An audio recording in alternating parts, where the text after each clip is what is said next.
6 men wiped out 40. Not a single casualty on their side. The Pentagon called it impossible. They were wrong. You think you understand the Vietnam War. Helicopters slicing through the sky. Napalm turning jungles into firestorms.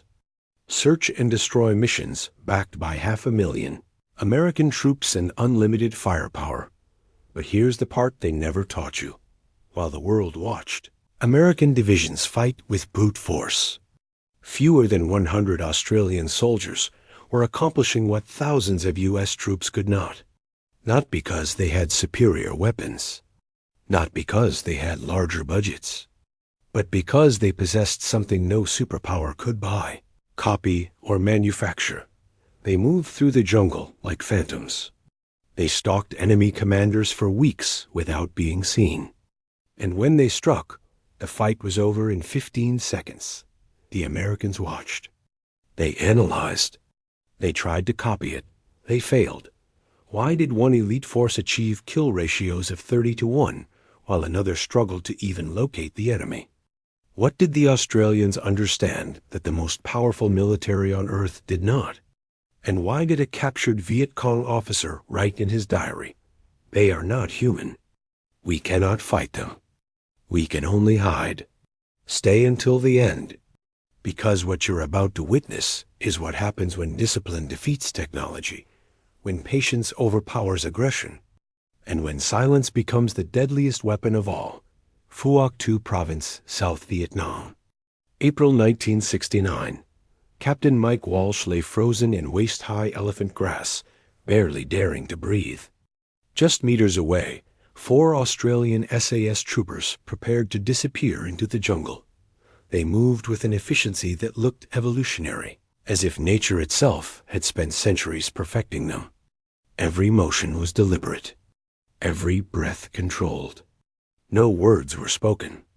Only hand signals so subtle Walsh had to strain his vision to catch them. Despite being less than 5 meters away, one operator adjusted his webbing and movements, so slow and precise it resembled surgical footage. Another ran his hands across his L1A1 rifle, conducting a ritual inspection without ever looking down, muscle, memory guiding every check. Walsh had embedded with the Australian Special Air Service Regiment for 14 days. He was part of a Pentagon-directed Special Operations Assessment team. His mission was simple and career-defining. Observe everything, identify their secrets, and determine whether American forces could replicate their impossible success. The brass wanted answers. Why were these tiny Australian patrols producing casualty ratios that made American after-action reports look fictional? 10-1, 20-1, sometimes even higher, numbers so extreme they triggered automatic credibility reviews. Walsh had sat through briefings. He had copied tactics into notebooks. He had interviewed officers until his pen ran dry.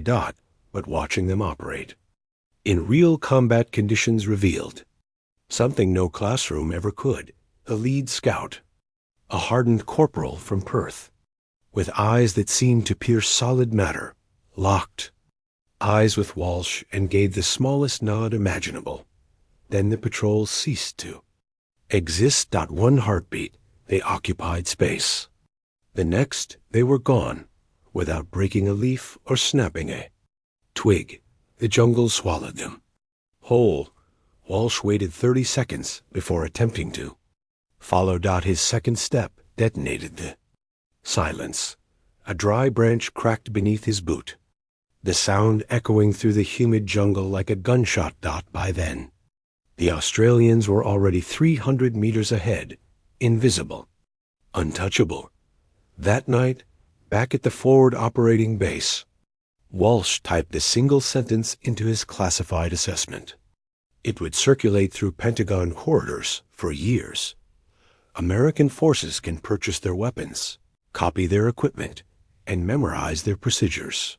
But we cannot acquire what makes them effective, because it cannot be bought or borrowed. Walsh didn't yet know the Department of Defense would spend the next 3 Years and millions of dollars trying to prove him wrong. Every attempt would fail. Australian SAS arrived in Vietnam in 1966. American leadership greeted them with polite indifference. Just another Commonwealth contingent, useful for political optics. Not operational impact. 120 Australians deployed into a war, consuming over 500,000 American troops. Colonel James Patterson of U.S. Army Special Forces later admitted the attitude was dismissive, even condescending. The unspoken question in every briefing room was brutal. What could 100 men possibly achieve when we're deploying entire divisions? The Australians' doctrine seemed outdated to American planners, accustomed to industrial-scale warfare. 4 to 6-man patrols. Weeks-long missions without resupply. Absolute noise discipline. No artillery on standby. Air support only as a last resort. Junior non-commissioned officers were given more autonomy than American company commanders. The Australians rejected layered command structures and refused to fight wars by committee to American generals. It looked reckless, even suicidal. Many privately predicted the Australians would be evacuated within 60 days after catastrophic losses. They were wrong. American doctrine rested on 2 unshakable pillars: overwhelming firepower and helicopter mobility, search and destroy operations, body counts as success metrics. When contact was made, the response was automatic. Artillery barrages, gunships, napalm, total saturation. The Australians walked instead. They tracked. They waited. They hunted. They followed enemy units for days like predators, learning patterns, studying behavior, striking only when success was guaranteed. Captain Bob Kieran explained it bluntly. We don't seek fair fights. We find them before they find us. We kill them completely. Then we disappear. To many Americans, this felt wrong, dishonorable, almost cowardly. But then the numbers arrived. Within 6 months, Australian SAS patrols consistently exceeded 21 enemy casualties for every Australian lost. They discovered weapon caches battalion-sized sweeps had missed. They produced intelligence so detailed analysts suspected fabrication. They eliminated high-value targets with terrifying regularity. By early 1967, curiosity turned to obsession. The Pentagon demanded answers. Could America replicate this? The answer would be humiliating. The breaking point came during a joint patrol in July 1967 in Long Hai District. The plan looked perfect on paper. Australian stealth paired with American communications and firepower.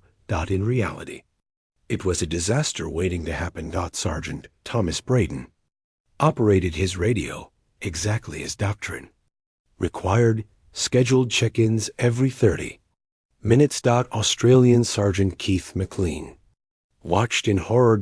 After the 3rd transmission, McLean leaned inches from Braden's face. Only casualties break radio silence, he whispered. They're listening. Braden argued regulations. McLean turned the radio off. 1 hour and 47 minutes later, mortar slammed into the exact coordinates Braden had transmitted earlier. Perfect targeting pattern. VS. Patrol had moved. The lesson was clear. American doctrine assumed mistakes were survivable. Australian doctrine assumed mistakes were fatal. SAS lineage traced back to the British SAS of World War II, refined through decades of counterinsurgency. Selection lasted 6 months. Attrition exceeded 80%. Candidates learned tracking from Aboriginal guides, jungle warfare from Malaysian veterans, navigation without tools, communication security bordering on paranoia. By the time an operator earned the sand-colored beret, he was fundamentally different. In Phuoc Tu province, the SAS rewrote jungle warfare, inserted at dusk, moved at night, Observed by day. Transmitted only seconds-long bursts every 2 days.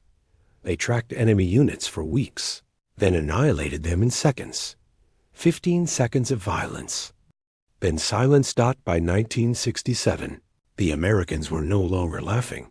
They were studying and realizing some advantages cannot be copied.